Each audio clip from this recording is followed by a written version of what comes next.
Vamos ler o primeiro versículo, ou a primeira parte. Gálatas capítulo 6, versículos 7 e 8. Amém? Não vos enganeis, de Deus não se zomba, pois aquilo que o homem semear, isso também ceifará. Porque o que semeia para a sua própria carne, da carne colherá corrupção, mas o que semeia para o Espírito, do Espírito colherá vida eterna. Pai querido, Pai amado, quero te agradecer, te louvar, te agradecer. Muito obrigado, ó Deus, porque nós cremos que Tu está neste lugar. Nós cremos, ó Pai, que Tu és o Deus Todo-Poderoso. Nós acreditamos, ó Senhor, que tudo que nós fazemos é para a Tua honra e Tua glória. E nós te eternizamos aqui nesse lugar. Reconhecemos a Tua soberana vontade, a Tua autoridade, o Teu poder. E queremos dizer mais uma vez, e não vamos nos cansar de falar: Jesus, nós te amamos.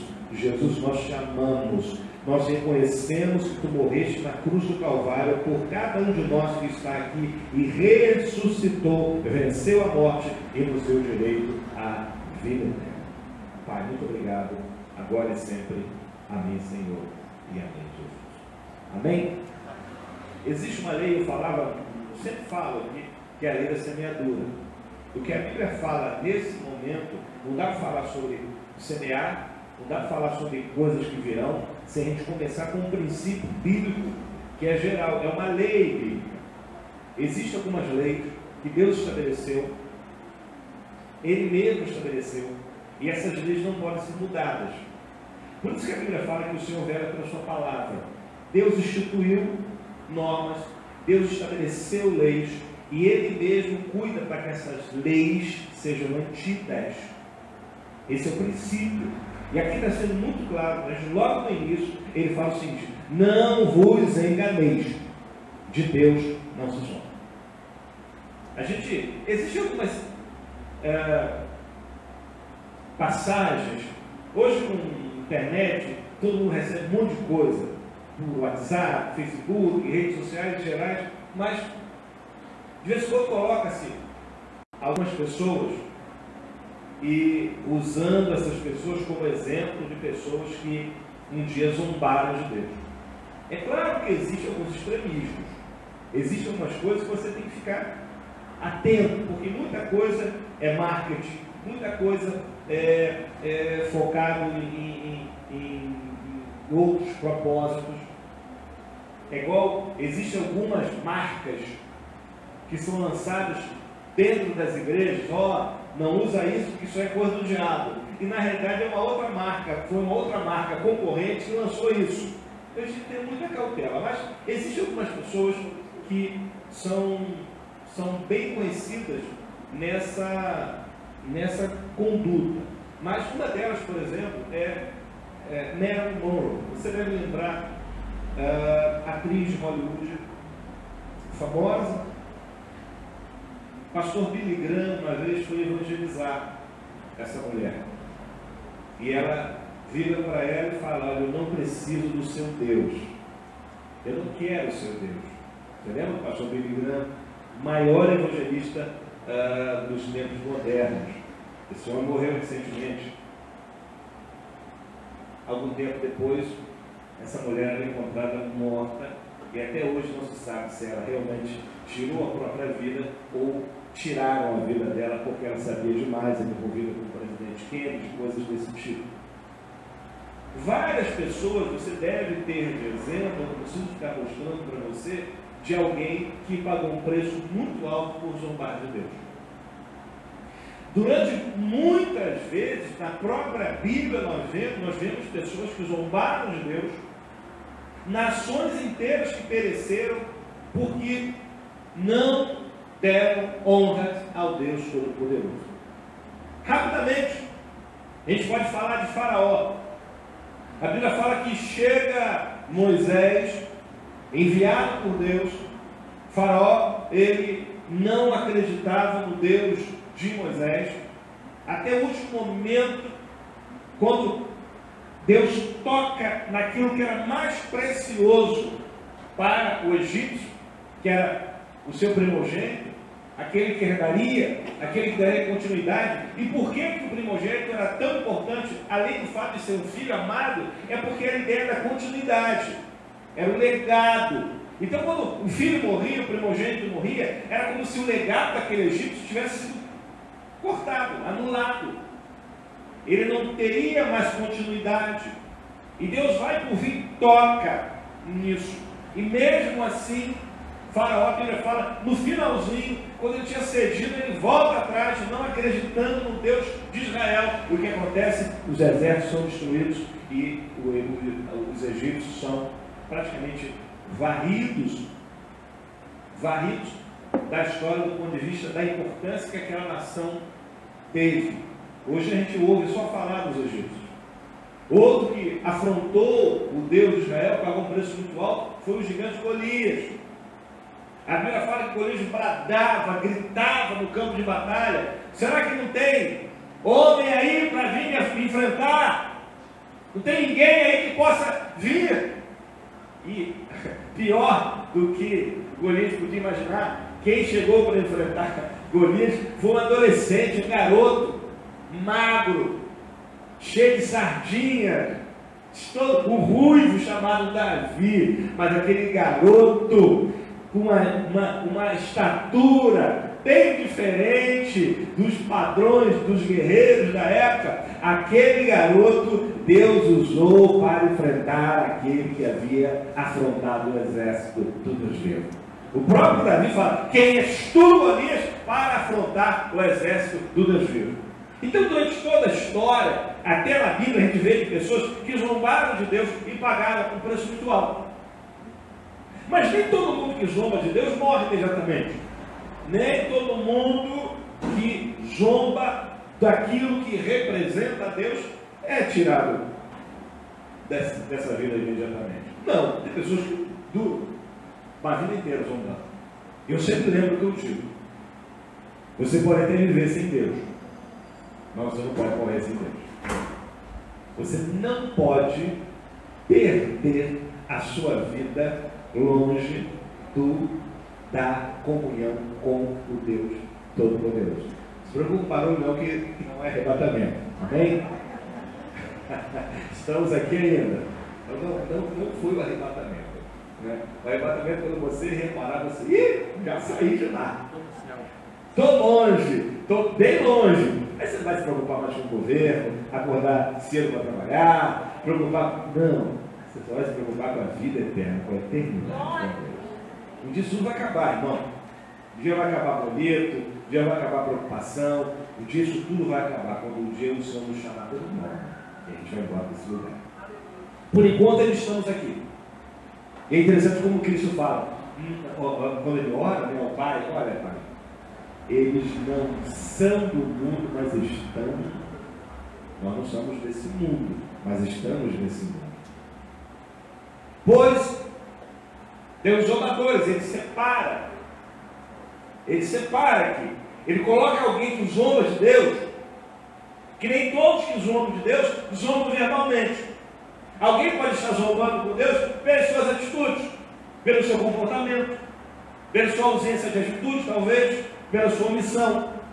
E ele coloca, deixa de lado, ó, não vos enganeis, de Deus não se zomba. De Deus não se zomba. E ele explica: pois aquilo que o homem semear, isso também se fará. Aqui, esse versículo é o versículo que traduz claramente o que a gente chama de lei da semeadura. Ele estabelece princípios aqui. Ele diz o seguinte: na proporção com o que você liberar, com o que você lançar, nessa mesma proporção você vai colher. Se você colhe, se você planta algo diferente do que você está querendo colher, certamente você não vai conseguir isso. Não vai ter como. Você vai colher aquilo que você está plantando, ponto final. Está falando o seguinte, ó: aquilo que o homem semear, isso também se fará. Quando você semeia uma dedicada a Deus, colhe vida eterna. Deus retribui aquilo que nós estamos fazendo. E quando ele fala assim, olha, mas o que semeia para o Espírito colherá vida eterna. Aí a gente começa a pensar, o que nós estamos semeando nessa vida? O que nós estamos semeando? Eu ouvi alguém falar agora há pouco que a nossa vida é muito curta. E a gente não sabe o tempo que nós vamos estar aqui. Agora, as gerações, sempre lembrando, se Jesus não voltar, como as gerações posteriores à nossa ouvirão o nosso nome. Ou seja, como que os seus filhos lembrarão de você? Como que os seus netos lembrarão de vocês? Presumindo-se que serão homens e mulheres de Deus, criados no Evangelho, criados na Palavra. Agora, o que será de fruto que você semeou e você vai deixar para essas pessoas? O que é que nós estamos deixando para a geração que virá após cada um de nós? Mas o que semeia para o Espírito, do Espírito colherá vida eterna. A gente está vendo hoje, quarta-feira de cinzas, realmente de cinza, porque a cidade está cinza. E eu não falo cinza do tempo, eu falo espiritualmente falando.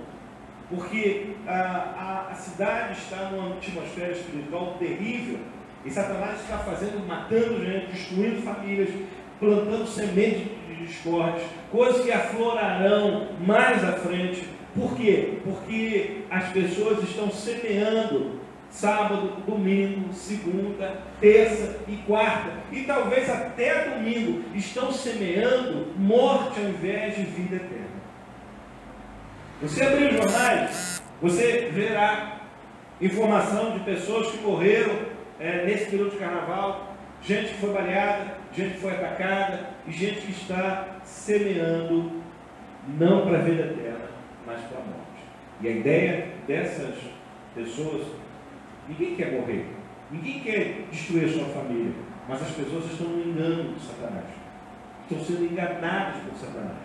Na quinta-feira, um rapaz do trabalho que está fora dos caminhos, ele senta do meu lado e fala: olha, sabe que eu chego à conclusão que é impossível uma pessoa com princípios cristãos ter algum apreço por esse negócio de carnaval.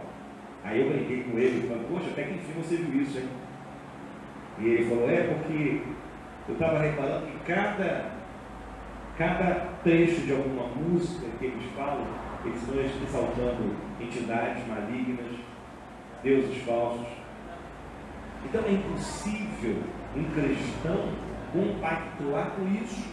Não há como um cristão semear isso e achar que vai conseguir colher coisas boas para a sua família. É impossível uma pessoa nesses dias se envolver com um ambiente como esse e achar que Deus vai lhe abençoar, sendo isso, se envolvendo com coisas malignas. Então, primeira coisa, existe uma lei. Essa lei é a lei da semeadura. Tudo que o homem semear, isso também ceifará. Não tem jeito. A nossa vida é assim. Se você é uma pessoa que está semeando coisas boas, você vai colher coisas boas. Não tenha dúvida disso. Você é uma pessoa que está semeando boas amizades, está semeando paz, você vai colher paz. Se você semeia guerra, vai colher guerra. Se você semeia discórdia, vai colher discórdia. Mas nem sempre as coisas acontecem ao mesmo tempo. Isso acontece muitas vezes depois de um certo período. Segunda parte. Quem semeia uma vida dedicada a Deus, colherá a vida eterna, que fala. Agora, Deus retribui conforme o que? O nosso procedimento. Não tem jeito. Aí está Romanos 2, versículo 6 e versículo 18. Romanos 2, versículo 6 e versículo 18. Diz assim: que retribuirá a cada um segundo o seu procedimento. Deus vai retribuir a cada um de nós de acordo com aquilo que nós estamos fazendo. Eu fico pensando Olha aqui, nós cremos que a nossa salvação vem pela nossa fé. Nós não cremos que a nossa salvação provém das nossas boas obras. Não. Porém, as obras, boas obras, andam lado a lado com a fé. Eu não posso dizer que eu tenho fé em Cristo e pratico obras más. Então, ainda que a obra não seja determinante no meu processo de salvação, porque a minha salvação vem pela minha fé em Jesus, nós temos que entender que as obras nada mais são do que testemunho da minha fé. Deus retribuirá segundo o seu procedimento. Deus retribuirá segundo a sua obra. O que você tem feito? Ah, pastor, o senhor tem feito muita coisa. No dia do culto de missões, eu não perguntei, quer dizer, eu fiz uma pergunta retórica, mas eu falei quantas pessoas, ou quantos tinham ganhado alguma alma para Jesus no ano anterior, 2018, 2019. Quanto tempo faz que você não ganha uma alma para Cristo? Aí você pensa, pastor, tem muito tempo. Aí eu falo para você, quanto tempo tem que você não prega para alguém? Porque para você ganhar, você tem que pregar. Não dá para o anjo trazer uma alminha para você, né? Falando assim, olha, cuida dessa alma, e você vai, vou cuidar, já vai ser cá. Não, meu irmão, você tem que investir. A sua obra é essa. Nós somos chamados por Cristo para dar testemunho da nossa fé. Como é que você vai dar testemunho da sua fé? Trabalhando para o Senhor. Trabalhando para o Senhor. A vida eterna aos que estão perseverando em fazer o bem. Paulo fala o seguinte: fazer o bem é difícil, fazer o mal é fácil. Já reparou isso? Paulo falava isso.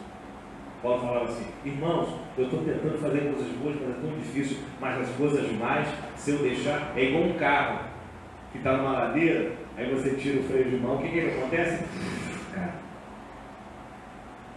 As boas obras seria como se você subisse uma ladeira, e quando você perde esse controle, o carro desce. Paulo fala isso: o bem que eu quero fazer, eu não consigo, mas o mal, esse tempo todo está me instigando para fazer. E Deus está falando aqui, perseverando em fazer o bem, procuram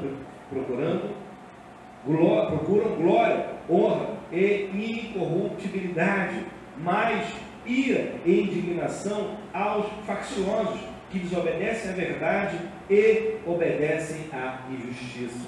O Senhor está falando o seguinte: aquelas pessoas que estão produzindo frutos ruins, que estão produzindo más obras, essas pessoas vão pagar o preço disso. Deus vai nos dar segundo o nosso procedimento. Outra, a lei da semeadura traz esperança a todos aqueles que obedecem a Deus. Talvez você esteja hoje aí e só Deus sabe como você está aí, pagando o preço da obediência. Tem sido pregado que Jesus pode fazer muitas coisas, pode dar carro, casa, dar uma boa vida, dar uma vida confortável, mas ninguém está pregando, poucos têm pregado, que ser cristão, que viver em Cristo é viver uma vida de renúncia. Amém? Viver em Cristo é viver uma vida de renúncia. Porque se eu entendo que Paulo fala que a minha carne está brigando contra o meu espírito, a minha carne o tempo todo será necessário que passe por um processo de renúncia. Eu tenho que renunciar à carne, eu tenho que renunciar àquilo que o mundo me dá, e aquilo que o mundo me dá vai agradar a carne, não o meu espírito. Processo muito simples: viver em renúncia, renunciar aos manjares, como aqueles jovens lá no cativeiro, que abriram mão. Você lembra de Sadraque, Mesaque e Abednego? Tinha uma vida de consagração. E chega um momento que eles são induzidos a se prostrar diante de uma imagem. E eles falam, não vamos nos prostrar. Daniel abriu mão de manjares. Esses jovens, eles entenderam que havia um projeto de vida fundamental para eles. E eles não podiam abrir mão. Qual era o projeto de vida daqueles jovens? Seguir a Deus. Seguir a Deus. Seguir a Deus. Servir a Deus naquele lugar seria uma vida de renúncia. Servir a Deus naquela nação seria abrir mão de muitas coisas, muitos prazeres inclusive. Qual o problema quando o povo judeu volta do cativeiro? Eles voltam cheios de manias. Eles voltam já acostumados com os prazeres, ou com o costume, ou com a maneira de viver do inimigo. Então, a vida de renúncia é aquilo que vai nos colocar numa posição diante de Deus diferente daquela que o mundo está sendo. A cada dia, quando a gente levanta, a gente renuncia o mundo e escolhe Deus. A cada dia que você vem para esse lugar, você dobra o seu joelho, você está renunciando o mundo e está escolhendo a presença de Deus. Nós renunciamos as coisas do mundo a cada momento da nossa vida. E é isso que ele está falando. Nós temos que aprender a renunciar. Renunciar. Em Gálatas capítulo 6, versículo 9, fala assim. Versículo 9, capítulo 6. Amém? Gálatas 6, versículo 9. E não nos cansemos de fazer o bem. Por quê? Porque a seu tempo ceifaremos e não, se não desfalecermos. Olha de novo. E não nos cansemos de fazer o bem. Não se cansa. Não se canse de prevalecer. Não se canse de permanecer na presença de Deus. Está difícil. Está renunciando muita coisa, está abrindo mão de muita coisa, está vendo muita coisa e não está quase aguentando sem fazer nada. Ora a Deus, espere em Deus. Está falando aqui, e não nos cansemos de fazer o bem, e não nos cansemos de buscar a Cristo, e não nos cansemos de viver uma vida de retidão, e não nos cansemos de semear, e não nos cansemos de buscar. Por quê? Porque a seu tempo ceifaremos, mas tem uma condição para ceifar ao tempo de Deus, se não desfalecermos. Aqui, está sendo muito claro aqui. É como se ele fala assim: povo, igreja, se você se mantiver firme, se você não desfalecer, se você não se enfraquecer, ainda que esteja doendo, ainda que você esteja pagando um preço muito alto, tem gente que está pagando um preço alto demais, ou pelo menos sente isso. Gente que está pagando um preço alto no seu trabalho, no seu casamento, na sua vida profissional, nos seus sentimentos. Gente que está pagando um preço muito alto na sua vida diária, cotidiana. Mas eu digo para você, fica firme, não desfaleça, porque a seu tempo você vai ceifar. Ao seu tempo, ao tempo de Deus, não nosso, nós ceifaremos. É bom ouvir isso, não é? Porque mostra para a gente que vale a pena renunciar e servir a Cristo. Vamos ler de novo. Não nos cansemos de fazer o bem, permanece no caminho. É isso mesmo. Mesmo fraquinho, que você está se sentindo fraco, o grande problema não é você se sentir fraco, meu irmão, é você se sentir forte. O grande problema é isso. Hoje eu falava com o irmão, eu falava, olha, a soberba precede a ruína. E qual é o processo de soberba? Achar que eu sou forte, achar que eu sou melhor, achar que o que eu faço ou o que eu tenho é mais valioso do que o irmão faz, do que o irmão tem. Achar que as minhas convicções, achar que o que eu vou produzir será mais nobre do que você vai produzir. A soberba precede a ruína. Pastor, estou me sentindo fraco, glória a Deus. O que está acontecendo? Deus está falando para você, vai orar, vai buscar mais a palavra, vai dobrar os seus joelhos, vai clamar, vai jejuar. O problema não é você se sentir fraco, o problema é você se sentir forte, porque o forte não precisa de Deus mais. Você está forte. É igual dentro da igreja. Ah, meu Deus, vamos orar. O irmão fulano é perfeito, o irmão fulano perfeito tem que ir para o céu, que não é lugar dele aqui. Aqui não é lugar de gente perfeita. Aqui é lugar de gente que está buscando a perfeição em Cristo. Isso vai acontecer quando a gente estiver lá no céu. Enquanto isso, é uma longa caminhada que a gente está treinando. Isso aqui é um hospital. E que aqueles que estão já foram curados, estão no processo de recuperação, vai cuidando daqueles que estão chegando. E os médicos estão nos monitorando o tempo todo para nos ajudar. Então, não se canse. Não se canse de fazer o bem. Não se canse de renunciar, que você está renunciando. Eu não aguento mais, pastor, vai aguentar mais um pouquinho, espere mais um pouco, no momento certo que eu vou te abençoar, porque é seu tempo, sem farelo. Há um tempo para tudo, a Bíblia fala isso. Há tempo para chorar, há tempo para plantear, há tempo para plantar, para colher, tudo a seu tempo. Já reparou? Cada alimento, cada fruto tem o seu tempo para colher. Amém? Cada fruto tem o seu tempo para colher. Não só para colher,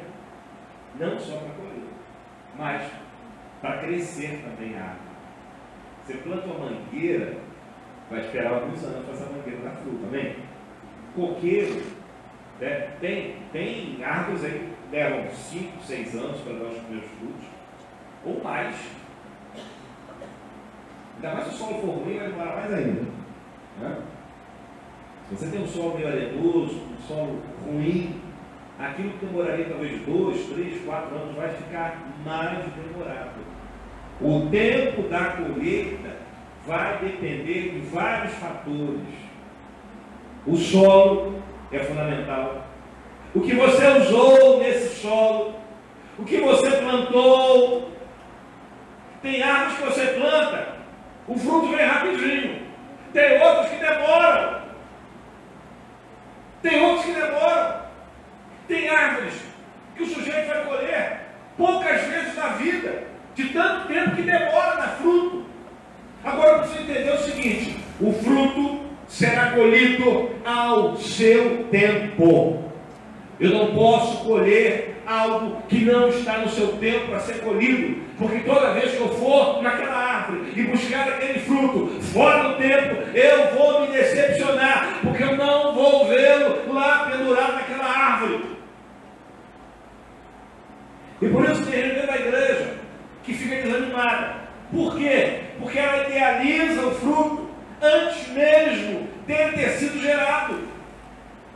Não tem nada a ver com esperança. Não, é diferente.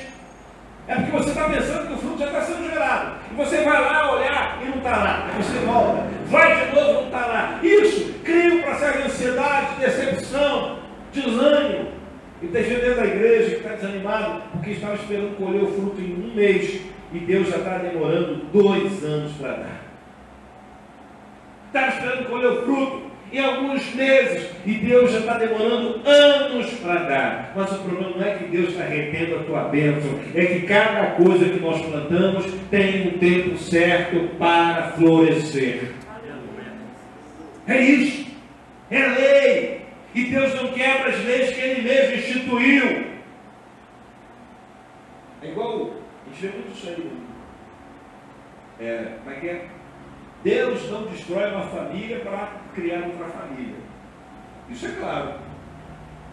Deus não vai tirar, porque fulano foi, abandonou a esposa, traiu a esposa, se uniu com uma outra pessoa, aí, Deus agora vai abençoar essa família. Deus não destrói uma família para criar outra. Deus não faz isso, porque Deus vela pela sua palavra.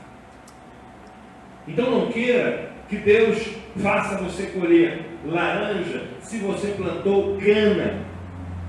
Não tem jeito.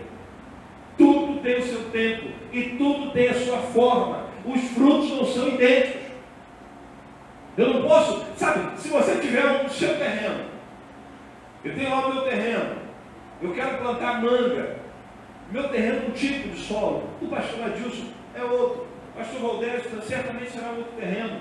A minha colheita será proporcional ao meu solo, à técnica que eu usei, até o fruto certamente não terá o tamanho exatamente o mesmo que os outros que semearam a mesma fruta. Nós temos que entender isso. A maneira de Deus agir na vida do seu irmão não é a mesma que ele vai agir na sua. Não necessariamente. A gente gosta de usar muitas vezes as bênçãos dos outros como parâmetro para as nossas. E o parâmetro para você é Deus e não a bênção dos outros. O meu parâmetro é Deus. A maneira que Deus age na minha vida, Ele, ainda que possa reproduzir alguns elementos na sua, mas não será a mesma jamais. Porque você é diferente. O seu solo é diferente do meu. O seu empenho foi diferente do meu. Agora uma coisa eu sei. A mesma graça está sobre nós. A graça de Cristo não muda. Essa não muda. A graça de Cristo é a mesma. Então, olha, fica firme. Se você não se desfalecer, está aqui, ó, é na Bíblia. Eu não estou pregando aquela pregação de autoajuda, né, pensamento positivo. É Bíblia. Se você não desfalecer, se você esperar mais um pouquinho, o seu casamento vai prosperar. Se você esperar mais um pouquinho, a sua vida profissional vai alavancar. Se você esperar mais um pouquinho, isso que está prendendo, você está te oprimindo, vai ser liberado e a glória de Deus vai se manifestar através da sua vida. Está aqui falando, porque ao seu tempo ceifaremos se não desfalecermos. Tem condição para a bênção. Tem condição. Irmão, eu cansei de ver e ouvir profecias para a vida de alguns irmãos. E Deus falava muitas coisas. Ia fazer isso, aquilo. Eu estou falando que não era Deus, não, ao contrário. Mas sabe qual é o problema? Todas as promessas de Deus são condicionadas a algo na nossa vida. O principal delas, a principal condição é para permanecermos fiéis diante de Deus. Você tem ideia de quantos jovens na nossa geração, pessoas que pregavam, pregadores, homens e mulheres de Deus, que Deus tinha projeto, que Deus tinha plano, e em determinado momento essas pessoas desfaleceram. Se desfalecer, perde o tempo da ceifa. Você deve ter conhecido muita gente assim, que Deus prometeu coisas grandiosas, e de repente essa pessoa se perdeu o rumo, e você talvez tenha até se questionado, mas meu Deus, Deus prometeu isso, prometeu aquilo, mas não é culpa de Deus, é porque essa pessoa desfaleceu, ela não teve condições de esperar o momento certo para colher. E por que Deus promete tanta coisa para tantas pessoas? Porque você está sempre lembrando para a pessoa, estou aqui, eu tenho plano na sua vida, eu tenho projeto. É por isso que muitas vezes as pessoas têm que ficar recebendo muitas palavras, muitas profecias, coisa parecida, porque se ela não tiver essa voz de ânimo, ela não consegue caminhar. Ela simplesmente não consegue caminhar. Ela desfalece. Então, fica firme. Se você não desfalecer, sua vitória vai chegar no momento certo. Não desfaleça. Não desfaleça. A Bíblia diz que é o tempo e o acaso é igual a todos. Eclesiastes, capítulo 9, versículo 11, fala assim. Eclesiastes 9, versículo 11. Eclesiastes 9, versículo 11. Vi ainda debaixo do sol que não é dos ligeiros o prêmio, nem dos valentes a vitória, nem tampouco dos sábios o pão, nem ainda dos prudentes a riqueza, nem dos prudentes a riqueza, nem dos inteligentes o favor. Porém, tudo depende de quê? Do tempo e do acaso. É inexplicável como que algumas coisas acontecem na vida de algumas pessoas. E muitas vezes nós, cristãos, questionamos a Deus. Eu canso de ver crentes sonhando com a vida do seu vizinho. E pior que essa pessoa nem servo de Deus é. Ele está falando aqui, ó, nem tudo que deveria ser ou poderia ser é. Nem tudo. Depende de quê? Do tempo. Depende do quê? De circunstâncias alheias ao que essa pessoa pode fazer. Existem situações que você fala, você olha às vezes para uma pessoa, eu canso de falar isso, mas, meu Deus, fulano é tão bonzinho, fulano é tão gente boa, por que a vida não sorriu para ele? Está aqui. Está aqui a resposta. Está aqui a resposta. O tempo e esse acaso está relacionado a motivos alheios a que essa pessoa pode sofrer. Eu cansei de ver tantas pessoas promissoras, não só na igreja. Hoje mesmo estava lembrando de alguns cantores. Na época não era cantor gospel, era cantor evangélico, mas hoje é cantor gospel, não é, pastor Jesus? Na época era. Aliás, eu estou aproveitando para fazer um convite, vai ter um culto dos homens aqui, e a turma está ensaiando para só louvores abençoados, não é, pastor Jesus? Perdido? Vai ser denso, hein? O pastor Valdez está nessa também. Só benção. Então, vou cantar ainda nessa época que não era cantor gospel, era cantor cristão, era evangélico. Irmãos, quantas pessoas que você ouvia cantar que era uma bênção, e de repente essas pessoas sumiram. Você às vezes pergunta, cadê fulano de tal que eu nunca mais ouvi falar? Aqui é a resposta. Nem tudo que você acha vai acontecer. Nem tudo que você vê nos outros é o que realmente vai desbloquear. Por quê? Depende do tempo e das circunstâncias em que essas pessoas estão vivendo. É o mesmo princípio da gente orar para alguém se converter.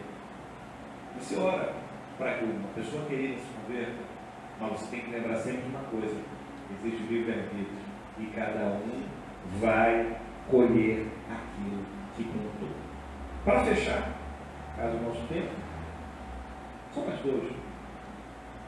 Deus promete suprir as nossas necessidades, mas Deus não promete riqueza para ninguém. Estão enganando um monte de gente quando se converte nas igrejas hoje em dia. Porque essas pessoas estão vindo para o Evangelho achando que a sua vida vai mudar mesmo. Mas qual é a principal mudança? Coríntios, segunda epístola de Paulo aos Coríntios, capítulo 9, versículos 7 e 8. Segunda epístola de Paulo aos Coríntios, versículos 7 e 8. Estou fazendo isso propositalmente, irmão, que a igreja tem que ter o hábito de abrir a Bíblia, ler a Bíblia. A gente está faltando muito isso nas igrejas. As pessoas fecham a Bíblia e ficam ouvindo, mas a gente tem que ver na Bíblia. Na Bíblia, para você ler em casa, para você meditar em casa, para você ruminar isso em casa. Amém? Segunda epístola de Paulo aos Coríntios, capítulo 9, versículos 7 e 8. 9, versículos 7 e 8. Amém? Olha só, parece a palavra oferta isso. Cada um contribua segundo tiver proposto no seu coração. Ponto.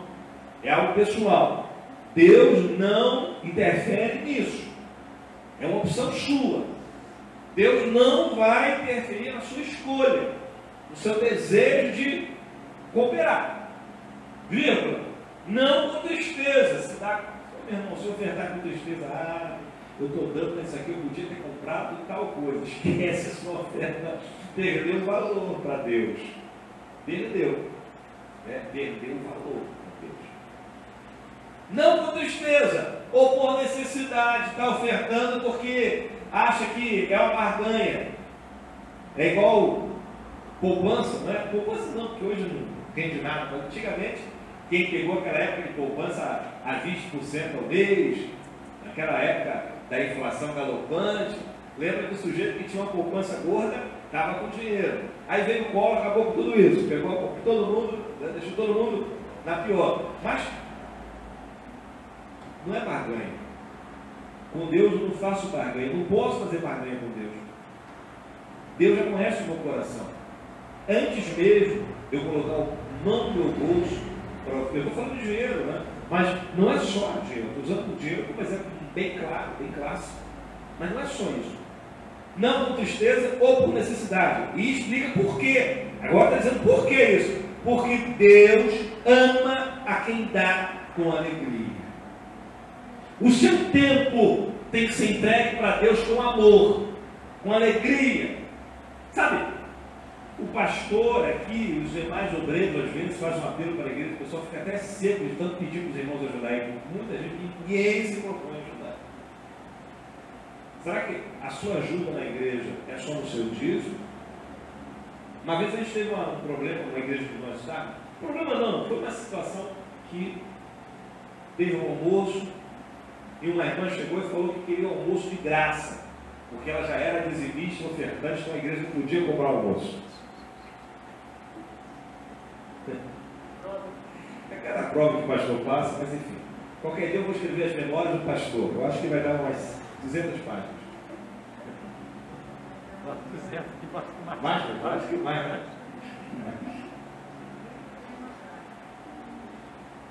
O seu tempo tem que ser com alegria na igreja. Você tem que estar alegre estando aqui. Se você não está alegre aqui dentro desse lugar, esse é o mesmo princípio de um homem que vai para sua casa com tristeza.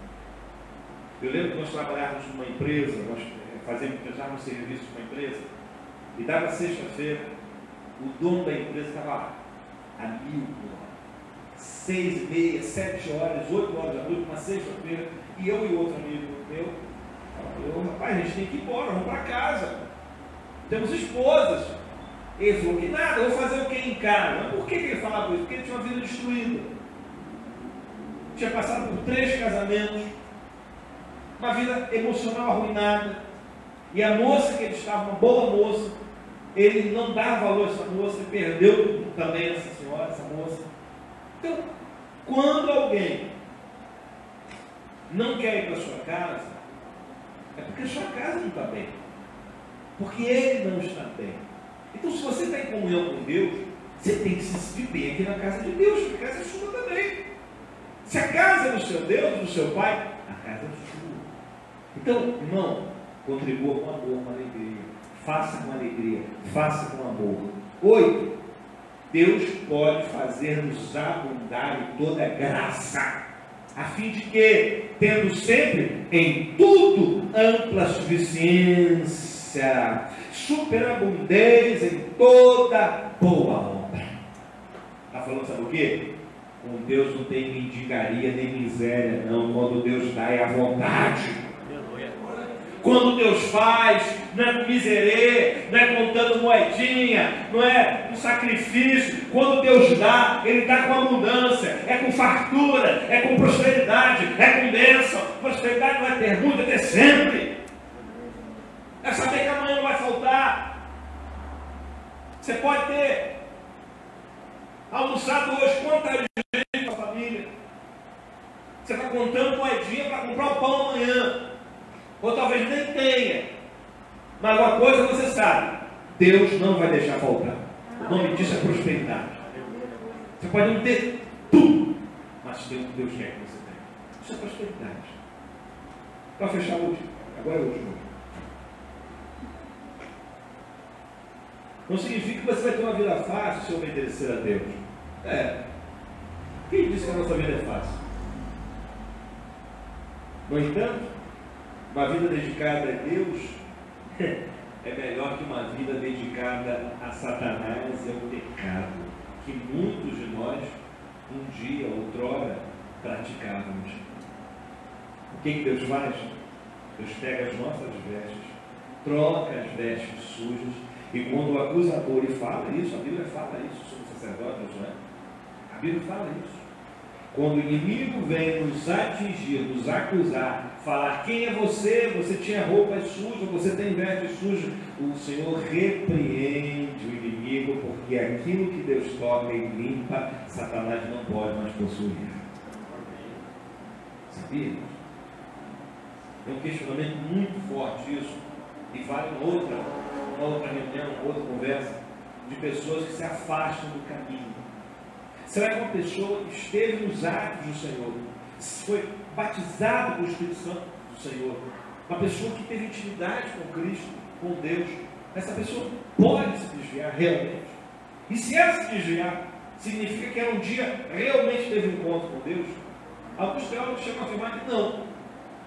Que aquele que realmente tem um encontro com Cristo jamais se afasta dele, porque reconhece que não consegue viver longe dele. Sabe, irmãos, a Bíblia fala dos discípulos e fala de Judas. É bem verdade que os discípulos só conheceram Cristo depois da crucificação. Essa é a grande realidade.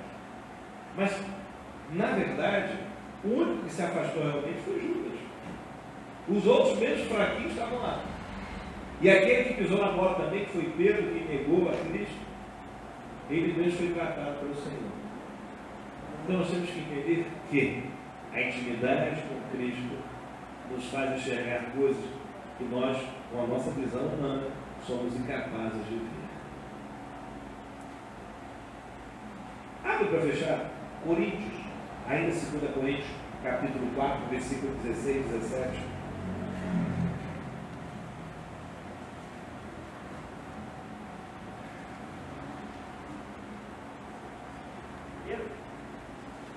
Segunda Coríntios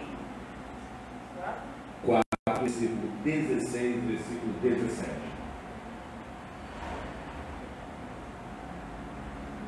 Amém? Segunda. Olha, daqui a pouquinho você vai pegar esse costume de ficar manuseando a Bíblia no meio do culto, vai ser uma vez. Versículo 16. Por isso, não desanimemos. Opa, olha a palavra do Senhor para você no finalzinho agora. Por isso, não desanimemos. Pelo contrário, mesmo que o nosso homem exterior se corrompa, contudo, o nosso homem interior se renova de dia em dia. Esse homem interior que é a nossa carne, é o nosso coração, não, é o nosso espírito. Paulo fala da militância entre carne e espírito, da briga. Ele está falando o seguinte, que o nosso interior, o nosso espírito, há de vencer a nossa carne. Porque o Senhor nos fortalece a cada dia.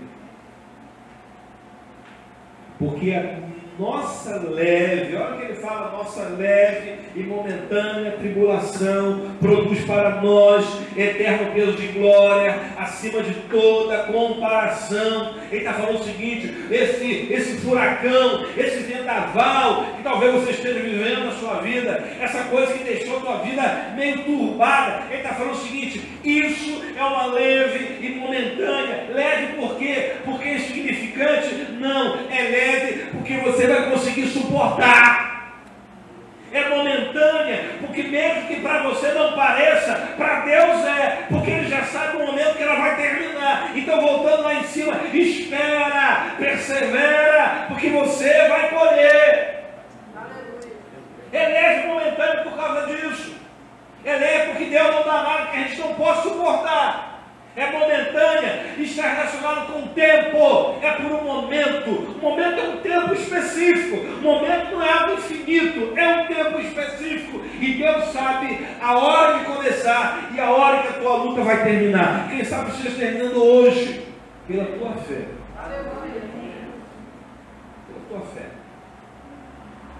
Eu quero dizer para você que não adianta você orar, Senhor, tira essa luta da minha vida. Ora dessa maneira, Senhor, me dá força para passar por essa luta.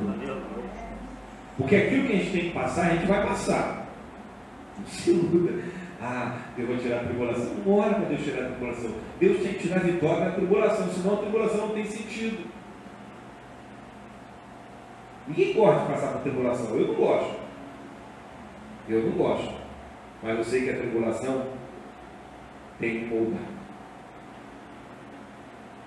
Então, eu termino essa palavra com Gálatas capítulo 6, versículo 9. Gálatas 6, versículo 9. Você já viu, nós vimos lá em cima.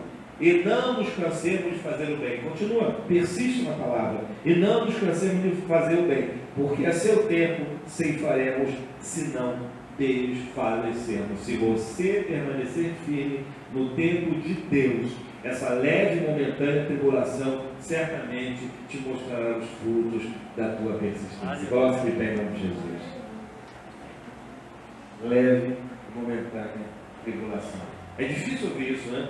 De repente você tem uma pessoa querida, está internada, está passando mal, está uma bênção na tua vida financeira, e Deus está falando, olha, o que você está passando é leve e momentâneo.